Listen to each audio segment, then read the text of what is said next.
So without further ado, I'd like you to welcome St. Mary's own Damian.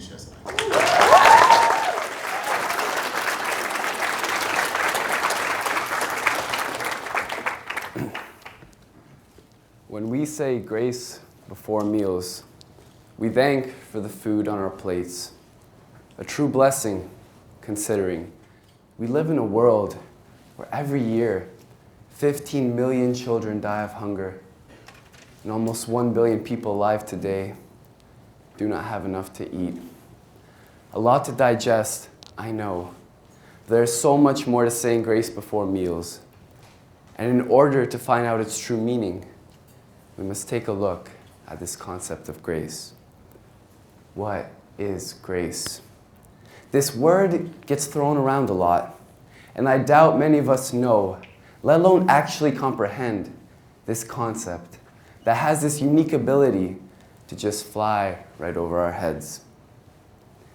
The English word grace derives from the Latin word gratia, which literally translates to favor or blessing.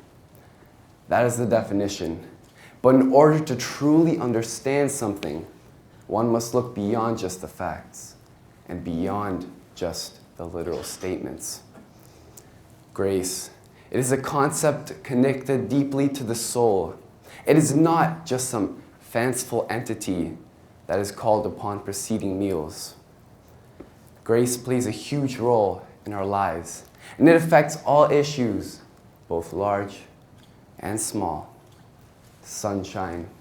Just like happiness and joy is evidently grace in action, but rain, much like pain, is also grace.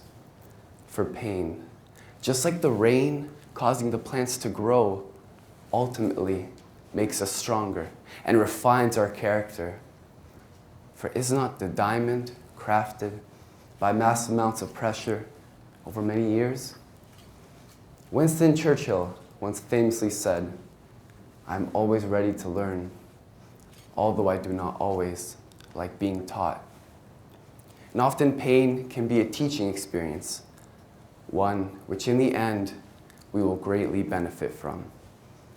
This is essentially the practical aspect of grace. Now let's take a deeper look at the spiritual aspect of grace. Grace is the inner strength that gives us the help we need to rise and stand up and change our hearts. Grace is like the spiritual steroid that gives us the strength to become the people that we need to be. Grace forms and molds us. It is the force that works slowly over time to heal our wounds. For grace is also the medicine for our transgressions, the medicine for our mistakes, faults, our impulsive choices. Grace drives us to a humble pursuit of the virtues and true fulfilling joys of this earth, which are all centered around love. For is not that the purpose of life? Grace is also a universal idea, one found in essentially the same form throughout most of the world's major religions. In Hinduism, grace is the ultimate key required for spiritual self-realization.